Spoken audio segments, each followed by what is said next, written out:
The senator from Missouri. Thank you, Mr. President.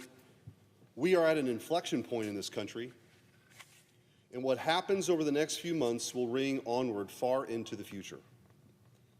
We've all seen the scenes in Minneapolis, the riots, the violence, the bitter chaos. We've seen the headlines, the TV monologues, the nightly news reports, and the pundits' spin.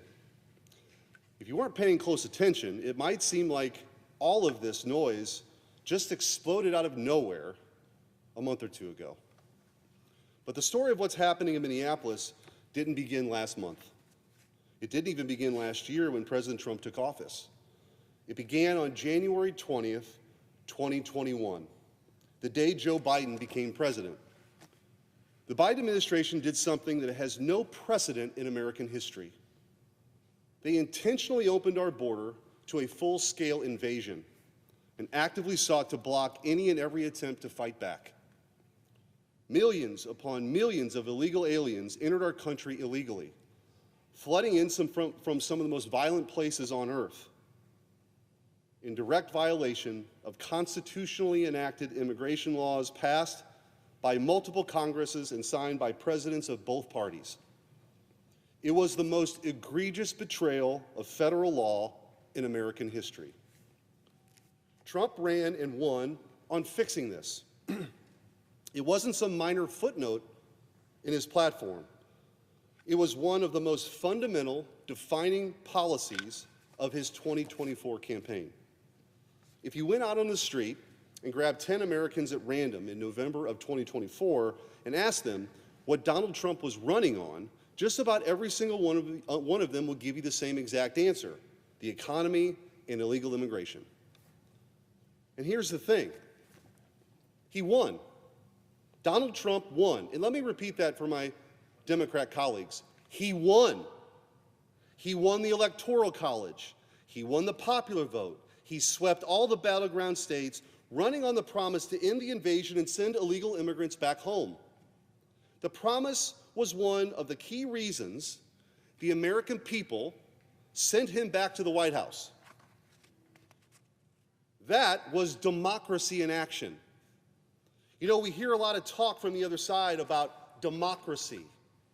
Well, if democracy means anything at all, it means that this administration must be allowed to carry out the agenda the American people voted for: enforcing our immigration laws, securing the border, and deporting immigrants who are here illegally. This is not a new concept, by the way. Democrat presidents for the last 20 years have done this. But the other side never had any intention of letting this happen. President Trump moved forward with his agenda. They were never going to let us enforce our immigration laws against those who had broken them. Why is that?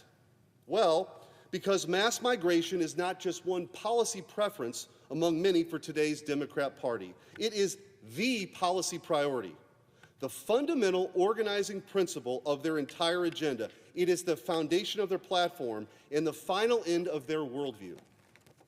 Not one single Democrat has called on leftists in the streets to stop impeding law enforcement with their cars or to stop physically attacking law enforcement. Not a single one. They have zero interest in lowering the temperature. At this point, it's so obvious it almost feels silly to say. In Minnesota and here in D.C., Democrats are actively and intentionally adding fuel to the fire. The mayor of Minneapolis, Jacob Frey, has claimed his city is invaded, under siege, occupied. The lieutenant governor of Minnesota, Peggy Flanagan, declared that our neighbors are being disappeared. It's just called kidnapping, and publicly called upon Americans to put your body on the line and not go silently into the night. The governor, Tim Walz, compared the ICE presence in Minnesota to a Nazi occupation and likened residents of Minneapolis to Anne Frank. On Monday, Walz published an op-ed in the Wall Street Journal declaring that the Trump administration's assault on Minnesota is a campaign of organized brutality against the people of our state. Just last week, he stood behind the metal gates of the governor's mansion with a bullhorn and told the crowd of protesters outside to go and cause trouble. These aren't unique examples. They are par for the course. Over the last month, we've heard similar things from just about every powerful Democrat in this country. I don't know what's in each and every one of their hearts. I don't know that. I don't know if they really believe that we're at war, or that ICE is the Gestapo, or that Minneapolis is under Nazi occupation. But whether or not they believe it, many of the people who hear them and listening to them do. And now, many of those people are taking these ideas to their final logical conclusion. And that's exactly what the people in power on the left actually want. They want the confrontations. They want the chaos. They want their conscious political strategy. That's what this is, their conscious political strategy. They have decided that leaning in and ratcheting this up as far as it can go serves their political and ideological interests. So they're all in. And by the way, might I just point out, they're about ready to shut the government down again. They shut it down the first time because they wanted health care for illegal immigrants. Now they're willing to shut the government down, including FEMA funding and TSA funding, because they want to stop deportations of illegal immigrants. It is the single organizing principle of their party right now. Think about that for a moment. Really sit with this. Think about what it says about the kinds of people we're dealing with at this point.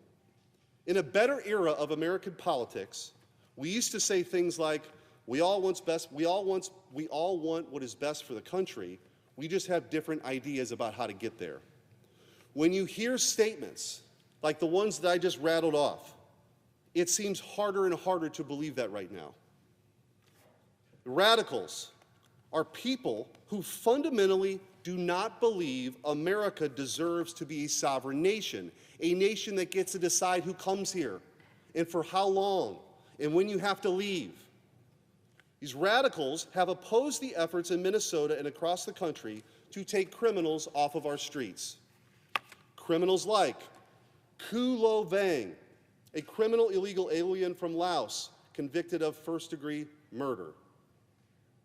Phuc Trong Nguyen, a criminal illegal alien from Vietnam convicted of possession of a weapon and rape. Pedro Ornelas, a criminal illegal alien from Mexico convicted of sexual assault and rape. Abdi Gel De Mohammed, a criminal illegal alien from Somalia convicted of sexual abuse of a minor. That's just a small sample of the last few weeks of arrests in Minnesota. These radicals are people who will cynically wax poetic about democracy in one breath and then deploy organized mob violence as a weapon to undermine the express will of the people when democracy doesn't go their way. My colleagues on the left are currently threatening to shut down our government, shut down the Department of Homeland Security if they don't get their way. What is their way? Question. No. What is their way? They demand we defund law enforcement agencies like ICE and CBP. They demand we force ICE agents to dox themselves so that their families can be harassed and threatened in their homes. They demand that we cripple federal law enforcement's ability to enforce our immigration laws. This is not about oversight. It's about paralysis.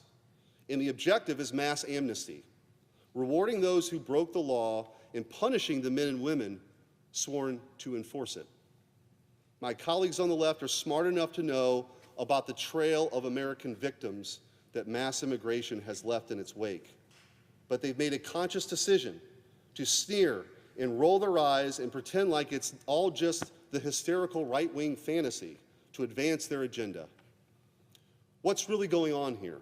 Well, it's a desperate and intentional thirst for power at all costs, padding their numbers by importing new voters and illegally adding people to the census rolls to distort congressional apportionment and the electoral college, even if Americans are less safe and it destroys our way of life in the process. I want my Republican colleagues in particular to hear me on this. Nobody wants to see American citizens being shot and killed. On a basic human level, it is a tragedy. Every time a life is lost, it is a tragedy. The lives lost in Minnesota have been tragic. But what we are seeing in the streets of Minnesota, it's not on ICE, it's not on the Border Patrol, and it's certainly not on President Trump. If it were, we would be seeing the same chaos in every city where ICE and Border Patrol carries out these operations. But we aren't. There have been large-scale deportation operations in red states all across the country. Most Americans probably never heard of them because they went off without a hitch. In fact, when we measure ICE arrests in each state last year against the state's share of the national illegal alien population, 21 out of the top 25 states are red. Only 3 blue states plus Washington, D.C. cracked the top 26. And one of those states was Virginia, which had a Republican governor who was willing to work with ICE at the time.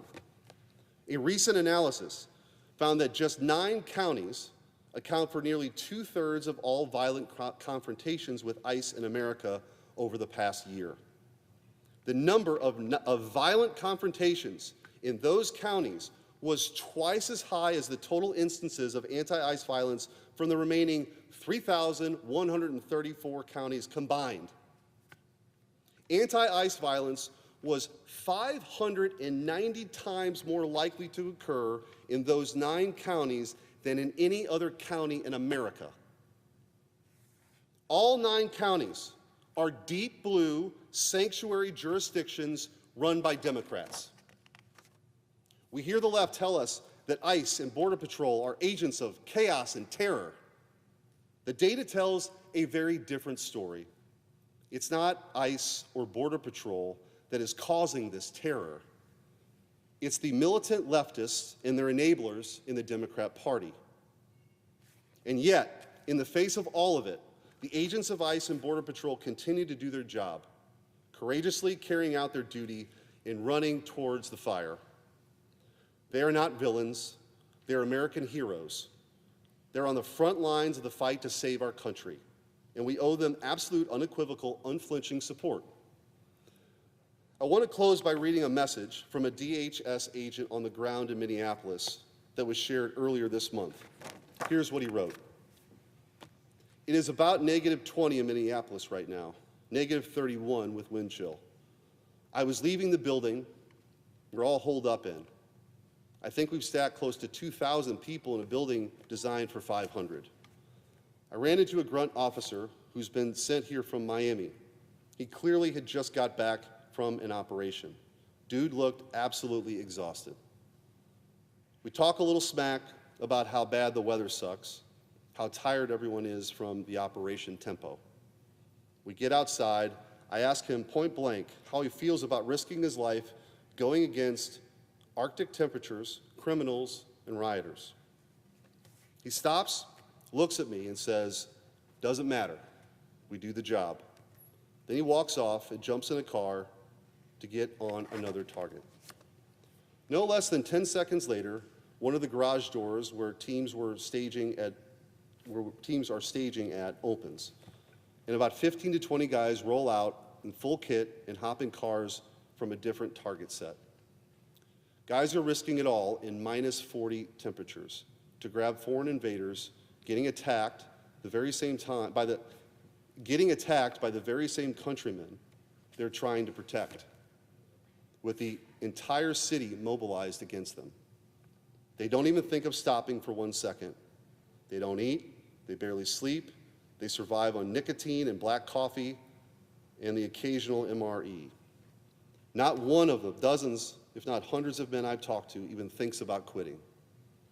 Everyone, senior leadership, is out there right now. The equivalent of general officers are out there on the ground making arrests and fighting through protesters alongside their guys. I've never seen commitment like this before. These men are genuine heroes. They're putting it all on the line every day, every second of the day. They know that the political winds can shift and that all the work and sacrifices and danger could be for nothing. They even know they'll probably face serious retribution for doing the right thing. but they don't care. They're still getting after it. Please keep these men and women in your prayers. They're a force of 20,000 going up against 20 million. Mr. President, that is courage. That is heroism. It is a heroism that the cowards hiding behind their guarded mansion gates will never understand. The ICE and Border Patrol agents are risking death every day. But the small men who sneer and bark at them from the sidelines are not men of virtue, but men who defy our rule of law. The deportations must continue. Sanctuary cities must end. The era of fake deals is over. There will be no fake, quote-unquote, comprehensive immigration reform, because a nation does not need new laws to enforce the ones it already has. President Trump demonstrated a basic truth of self-government. Law without enforcement is not law at all. Congress criminalized illegal entry. The executive branch is obligated to enforce it. And that is exactly what will happen. The systematic removal of those who violated federal law by entering this country illegally. No theatrics, no apologies, no amnesty, just enforcement. So, protest all you want, but let law enforcement do their jobs, enforcing the immigration laws that Republicans and Democrats passed. And let our men and women in law enforcement get home safe to their families. The only way out is through. Thank you, Mr. President.